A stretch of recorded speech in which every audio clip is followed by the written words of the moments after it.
Eric Román es de las personas con más experiencia en la grabación en nuestro país. Ha grabado de salsa, grupos como Mecateliu, Modelo para Armar, Neuma. Hoy nos viene a hablar de un estudio analógico y su transición al digital.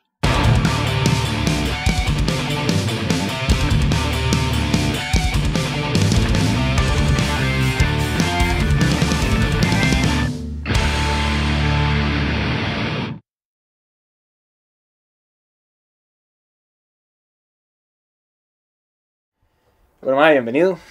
Gracias.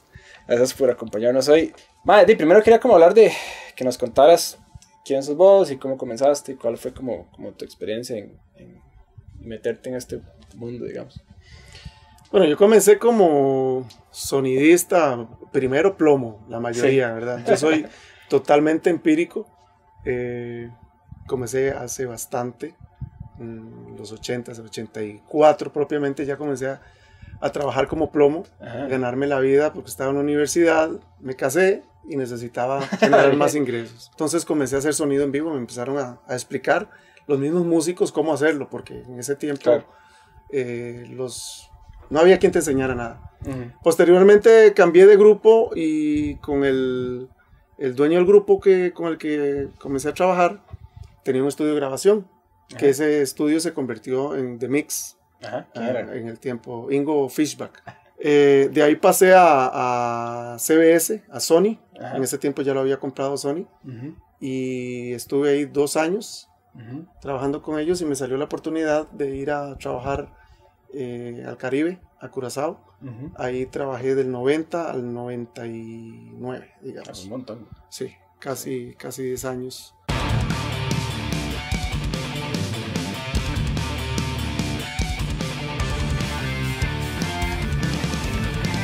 ¿Podrías hablarnos tal vez un toque cómo era un estudio analógico? O sea, porque muchos de los que comenzamos en esto después tal vez no hemos tenido la oportunidad de estar 100% en un estudio analógico, hemos visto partes o cosas y muchos ni siquiera se imaginan cuál es el proceso. Me gustaría tal vez como que nos contaras qué involucraba, digamos, un estudio. Bueno, básicamente la experiencia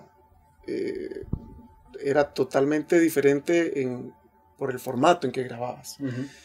En analógico se utilizaban cintas, las grabadoras eran instrumentos electromecánicos.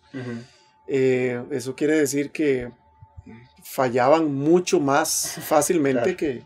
que las máquinas de disco duro actualmente, que es un proceso diferente. Entonces el proceso pues era un poco más lento, más reducido en la capacidad de tracks. Las máquinas estaban limitadas a un máximo de 24 canales. Sí había la posibilidad en los estudios grandes, digamos en los Estados Unidos, de sincronizar 2 máquinas y podías obtener entonces 47 canales, claro, porque perdías uno de sincronía. Y si utilizabas MIDI, en aquel tiempo los secuenciadores incipientes, utilizabas un SEMTI, que era bastante defectuoso, entonces perdías un canal de una máquina de 24. Claro. Entonces contabas con 23 y muy probablemente el canal 23 tenías que usarlo con mucha prudencia porque se filtraba el SEMTI, se filtraba en el canal adyacente. El crossfade que llama es un fenómeno que por la forma en que analógicamente se hace la captura y el registro en la cinta, que es una banda con partículas magnéticas, entonces la cabeza lo mueve y crea una imagen electrónica de lo que capturó el micrófono. Claro. Si grababas, por ejemplo, el bajo con mucho volumen, si abrías el canal de al lado, podías escuchar un poquito del bajo. A veces no un poquito, a veces mucho. Okay. Por ejemplo, qué sé yo, si el bombo y el bajo usualmente los grabamos en las orillas, precisamente para evitar ese tipo de problemas. Las voces usualmente en el centro, porque era donde por la cabeza de la grabadora, donde se suponía que tenía su parte más de contacto más cerca, sí, más mejor detalle, calibrado, digamos. Aparte de eso, estamos claros que la cinta lo que hacía era mantener un roce con una cabeza constantemente, y si la cinta por algún motivo tenía algún una deficiencia causaba un dropout. O sea, la señal variaba, se caía o no se escuchaba. Igual iba perdiendo calidad conforme se iba rozando contra las cabezas. ¿Cuántas vidas, cuántas grabaciones Una cinta, la vida útil de una cinta podría llegar a unas 5 producciones. Sí. Recordemos que una cinta en 30 pulgadas por segundo en la velocidad te daba 15 minutos de reproducción. Ah, sí. Sí. Entonces, si lo usabas en 15 pulgadas por segundo, entonces tenías 30 minutos. 30 minutos. Tenemos que la cinta es el medio en el que se graba, se fija el sonido, ¿no? Pero teníamos, porque muchas personas no conocen lo que es una consola y para qué sirve. De repente uno las ve muy bonitas y uno tiene cosas que se parecen. ¿Cómo hacías vos? O sea, ¿tenías consola con todo esto? ¿Tenías suficiente equipo? ¿Tuviste alguna vez Sí, digamos, yo tuve la dicha. Yo he tenido muy buenas oportunidades en vista de que no ha habido chance de estudiar. Pero bueno, en aquellos tiempos era muy básico. O sea, contabas con grabadoras que eran las que determinaban la cantidad de tracks que podías grabar en los formatos de 24 canales o de 16. Yo tuve la dicha de cuando salí a trabajar afuera, de que este estudio, que aunque tenía 24 canales, tenía mucho equipo periférico. Sony estaba limitado. Por ejemplo, tenía 2 sets de compuertas Kipex, creo que era la marca. Porque bueno, el tape también te genera una cantidad de hits que cuando sumas la cantidad de tracks más la ecualización, no es como ahora digitalmente, es un medio prácticamente perfecto y no te genera algún tipo de ruidos, ¿verdad? Pero la cinta sí, por el tipo de medio, si ecualizabas con muchos saltos, frecuencias altas, todo el hiss generado que no era propiamente de audio salía adelante, entonces tenías que utilizar compuertas y todo esto para tratar de mantenerlo lo más silencioso posible. Entonces, pues sí, estabas atado básicamente a lo que la consola te podría dar. Las consolas profesionales o las impresionantes como las NIF, SSL, traían integrado en cada channel strip, en cada canal, aparte de la ganancia, un ecualizador muy formal con diferentes bandas paramétricas. Traían un gate y traían un compresor, algunos que son súper famosos y que de hecho los venden ahora por separado, ¿verdad? Entonces, ok, al menos tenía las herramientas básicas en cada canal. Claro. Por lo menos en la consola que tenían en ese momento solamente tenía el ecualizador, ¿verdad? Claro. Los auxiliares que se utilizaban para los efectos, que también tenías que tener unidades por separado. Digamos, los compresores, en aquel momento no habían tantos, entonces la mejor forma de utilizarlos era por grupos. Claro. Podías hacer una premezcla de la batería en un grupo y comprimir esa sección. Claro. A veces tenías un reverb y un delay únicamente, la mayoría de las veces. Entonces, pues sí, todo había que sacarlo de la consola, pacharlo y regresarlo. Claro. Entonces, digamos, hacer una mezcla a como se trabaja ahorita, que es un Total Recall absoluto digital, era toda una novela. Tenías que tener un papelón escribiendo todos los settings, marcar la consola. Más uno saliendo del estudio que lo que breteaba. Claro, por ejemplo, la consola la tenías marcada con tape en donde estaban los diferentes volúmenes y si habían demasiados movimientos tenías que tener al productor o a otro músico que te ayudara a hacer los movimientos. Claro. Y si fallaste y te la pelaste, tenías que hacerlo de nuevo, ¿verdad? Entonces, casi que todas las mezclas eran de un día.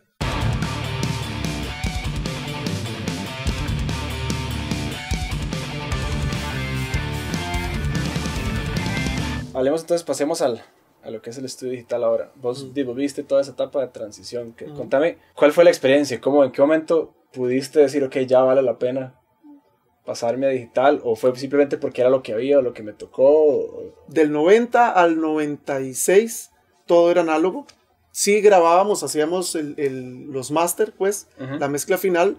En un principio era en cinta de 1/4 también, todavía análogo. Después empezó a hacer en Betamax, porque era digital. Tenemos. Sí, bueno, acá no tengo Betamax, pero el Betamax era una cinta digital, bueno, para grabar video y audio. Entonces simplemente se grababa el audio ahí y era digital. O sea, no tenías el GIS agregado de una cinta. Posteriormente, el dueño del estudio decidió hacer una inversión en el 96, que fue cuando salió la 02R de Yamaha, que fue un avión en su momento, ¿verdad? Porque tenías absolutamente control de todos los parámetros automatizados, Total Recall, Moving Faders, que son marcas de otras compañías. Y en ese momento fue cuando se dio el boom del digital, del tape digital ADAT. Y esto es lo que mucha gente no conoce de ahora, digamos, porque para mucha gente ahorita el inicio del digital es Pro Tools, digamos. No, bueno, nosotros comenzamos con, para hacer un reloj. Analógicamente antes las cintas profesionales eran 24 canales. El Open Reel, esto es analógico, una cinta con una fórmula magnética, partículas magnéticas. Esto es totalmente análogo. Casualmente esta es una cinta que tiene muchísimo valor porque es algo que grabó Carlos Domínguez en aquel tiempo con Café con Leche. Entonces, digamos el proceso, no vamos a devolvernos tanto para hablar de cintas de 8 canales porque es el mismo formato. Pero una vez que se hizo el adelanto en lo digital y la forma de capturar la información, los discos duros en aquel tiempo era una historia, ¿verdad? Que fue Checo que nos contó que está como $3,000 un disco duro de 200 megas. Una cosa ridícula. Pero se comenzó a grabar sobre cinta la misma información, que son ceros y unos. Únicamente se utilizaba el mismo material o un material parecido. Una vez que se hizo el avance tecnológico, los ADAT fueron los primeros en desarrollar o trasladar la tecnología y lograr que en las cintas de Super VHS se pudiera grabar 8 canales de audio. Que es una cinta que tiene digamos un grosor ridículo, sí, pero como en realidad lo que se grababan son ceros y unos y la reproducción no tenía nada que ver con la respuesta, ¿verdad? De la cinta propiamente, y perdonaba mucho. Entonces los dos formatos que empezaron a funcionar en ese momento digitalmente fueron los ADAT y después los DA88 de Tascam. Estos eran de Alesis, ¿verdad? Que eran Super High 8, ¿verdad? Una mejor composición del material, pero seguían siendo cintas. Lo que hacíamos era grabar en cinta de 2 pulgadas análoga y hacíamos la transferencia de los 24 canales a Tascam, al DA88 para mezclar digitalmente el material. No había degradación, podías repetir el material 50,000 veces y perfeccionar la mezcla hasta que fuera lo ideal. El problema es que se nos ocurrió un día hacer una grabación directamente sobre lo digital. Y eso fue impresionantemente diferente. Horrible. Porque el contraste cuando uno graba en análogo, en la cinta análoga, lo que vos envías no es exactamente igual lo que se reproduce. O sea, hay limitaciones donde se comprimen las señales, las frecuencias altas, el medio comprime de por sí el sonido, los picos, se ven reducidos. Entonces, muchas veces ecualizabas en función de lo que te iba a retornar la máquina, ¿verdad? Claro. Habían muchos parámetros, es decir, el circuito electrónico, la calidad de la cinta, la calidad del material. Entonces, en digital lo que pasaba era que lo que enviabas, eso regresaba. Entonces, mucho de la discusión de que lo digital es muy frío o estridente, es que no tenés esa situación con el sonido análogo que se ve transformado. Entonces, de alguna forma es el medio perfecto fue perfecto porque te daba el rango de frecuencias absoluto. Claro.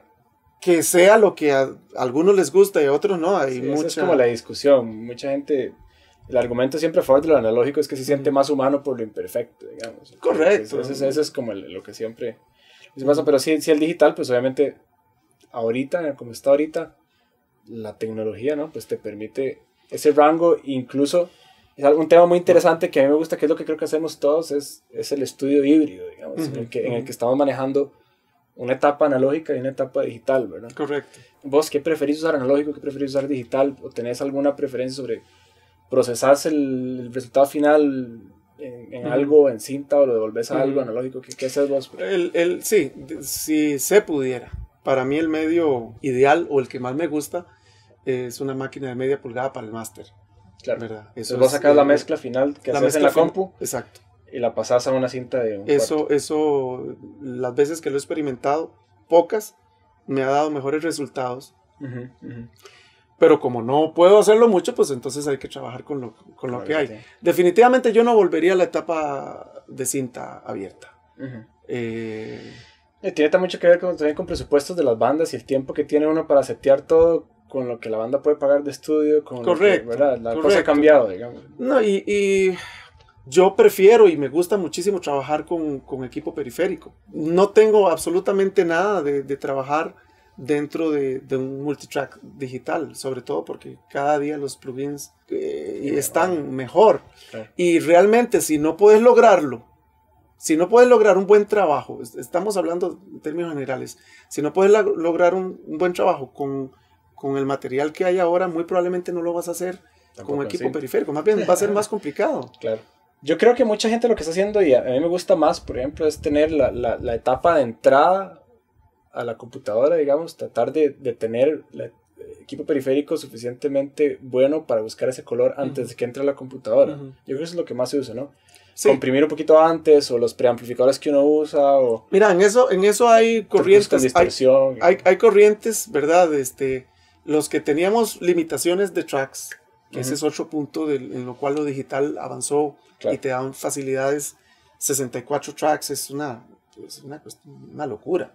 Entonces, ahora, aunque en aquel tiempo podías hacerlo si tenías recursos, pensar en 2 micrófonos o 2 tracks para el bombo, o room más overhead, era todo un lujo. Claro. Pero definitivamente hay varias corrientes. Está el que graba flat, incluso en tiempo analógico, y procesa posteriormente, o el que necesita una idea clara de cómo va a funcionar el sonido que estás trabajando. Claro. Yo creo que dependiendo de las limitaciones que tengas y los recursos, a mí no me importa si yo ecualizo de una vez, si ya hemos establecido con el productor un sonido o ya vamos cerca.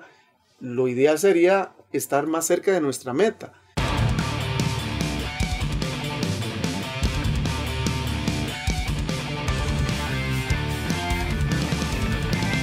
Ya hablando un poco de tu trabajo, a mí me sorprende mucho, y ahora que estábamos conversando para que vinieras al programa, la versatilidad de tu trabajo. O sea, con la evolución de lo analógico a digital que has pasado, ¿te has inclinado más hacia cierto tipo de trabajos?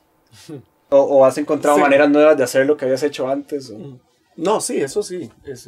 Definitivamente, primero que hay que adaptarse a la tecnología. Es decir, en el 94 o 95...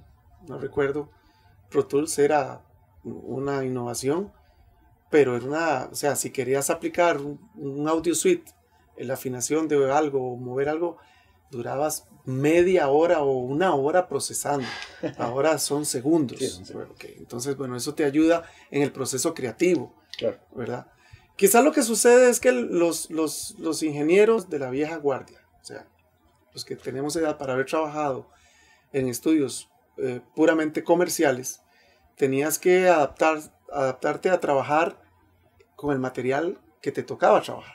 Uh-huh. Es decir, qué sé yo, en los Estados Unidos, si tenías suficiente material para trabajar o suficientes músicos, artistas, quizás podías dedicarte a un género o fuiste exitoso en un género. Es decir, yo tuve mi momento en los 90s que hacía solo música latina. Pude haber grabado 4 bandas de rock y de ahí un montón de géneros. Trabajos ya, digamos, que a mí recientes, que mucha gente conoce ahorita, que me gustan mucho, principalmente el de Patiño, uh-huh. El de Canciones de la Avenida Impar. Uh-huh. Sí. Y a Margarita caminando sola por la terminal, con sus zapatos, sus abrigos viejos y toda una vida por detrás. Los demás peatones de la calle infame de la soledad siempre la saludan esperando más que un simple gesto de amistad. Poca gente piensa lo mismo que yo. Es por eso que los viene a rescatar. Y a Margarita de la calle infame de la soledad. Oh, pero si cuidas de todos, a vos quien te ha de cuidar.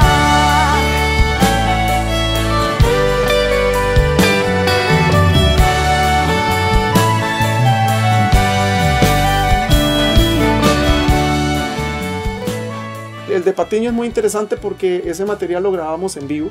Utilizamos los recursos de grabar con las Presonus, uh-huh. Los mixer Presonus. Me gusta mucho porque es un disco súper dinámico. Esa canción como que tiene muchos elementos, pero uh-huh. Se siente suavecito, digamos. O sea, se uh-huh, siente uh-huh. que está todo amarrado y dinámico. Y me gusta mucho ese trabajo. Uh-huh. Y el de Neuma que vos grabaste, ¿verdad? ¿Cuál es la...? ¿Habías grabado alguna vez algo tan pesado? Hubo varios intentos, pero estamos en un muy buen momento para el metal. Sí, en Costa Rica.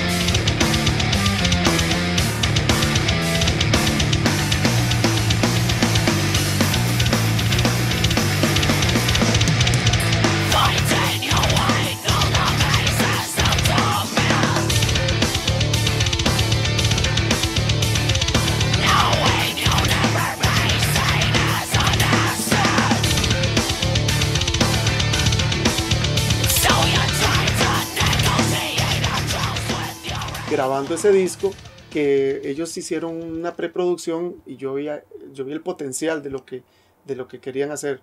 También se dio una apertura para hacer un producto con todos los recursos. Claro. Es decir, Audioarte tenía buen equipo de grabación y uh-huh. una sala decente. Uh-huh. Entonces me parece que eso abrió también una puerta. También ha mejorado lo que antes podríamos llamar home studios.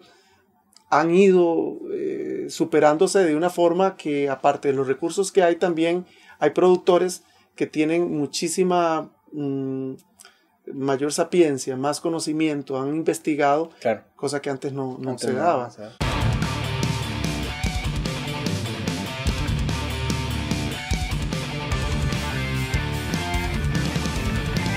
Bueno, pasemos a unas cuantas preguntas que nos hicieron aquí en el Facebook del programa y en 89 decibeles.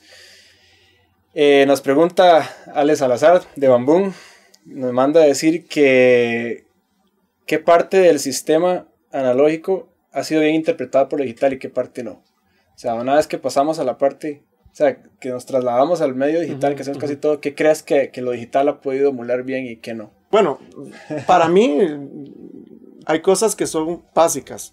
La captura de un micrófono, uh-huh. qué sé yo, de un micrófono de muy buena calidad, sigue siendo la misma ahora que en el tiempo de los Beatles. Claro. Y si escuchas alguna de esas grabaciones, vos desearas tener esa calidad de sonido. Claro. Eso significa que el rango de frecuencias, aunque aumentó, para que sea placentero o para que sea necesario o para que cubra las necesidades, sigue siendo el mismo.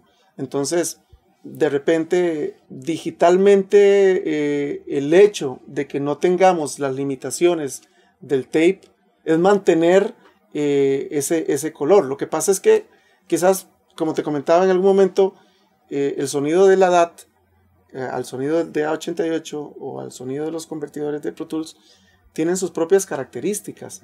Yo creo que difícilmente, por ser formatos totalmente diferentes, vamos a poder llegar a un punto de decir, ok, esto suena mejor, o suena mejor. A mí no me gusta hablar ni de mejor, es que suena totalmente diferente. Sí, claro. Entonces, en lo digital es un mundo nuevo, todo el mundo está experimentando. Muchos quieren, ok, el sonido que lo grabas en análogo, quiero recrearlo. Y puedes poner los Pultec o puedes poner cualquier equipo de tubos y realmente te va a reaccionar diferente. Claro. No hay forma de hecho, las emulaciones en algunos plugins es con el material puro que está entrando, entonces te cambia la salida, pero si no, vos vas a tener que alterarlo. Claro. Bueno, Ariel Quesada nos pregunta también, literalmente, plugins versus chunches. ¿Vos qué preferís o qué? Ambos. Sí, ¿verdad? Sí, son características particulares de cada uno. Digo, si tengo que escoger entre un Pultec de verdad y un plugin, de repente no sé qué tan rápido necesiten la mezcla y si me van a llamar 40 veces para hacer cambios, que toca hacer el recall ahí. No, ¿verdad? Pero definitivamente habría que valorar muchísimo, pero hay algunos plugins necesarios ahorita. Yo creo que la tecnología ahorita está para que no es que necesariamente suenen igual, pero te dan el mismo resultado. Te puedes buscar un resultado que genere sónicamente a nivel de gusto musical lo mismo.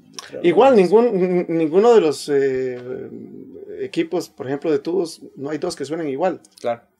La última vez, en julio del año pasado, tuve la oportunidad de mezclar full de Pro Tools directamente a canales de una consola API. Y todo lo hice procesado por fuera. Sí, y con Teltronics y NIF y compresores de todo. Pero igual necesitaba algunos plugins porque quería automatizar ciertas cosas. O sea, las bondades de lo digital en ese sentido son innegables. Es la perfección. Si sos demasiado exigente con eso, lo vas a lograr ahí. Porque si querés hacer aumentos de 1 dB y tenés que automatizarlos, no hay otra forma de hacerlo. Yo ya no, o sea, honestamente yo ya no podría vivir sin eso. Claro. Y honestamente podría vivir sin los chunches. Esa es la respuesta. Tino, con eso estaba. Muchísimas gracias. Te agradezco montones que hayas venido.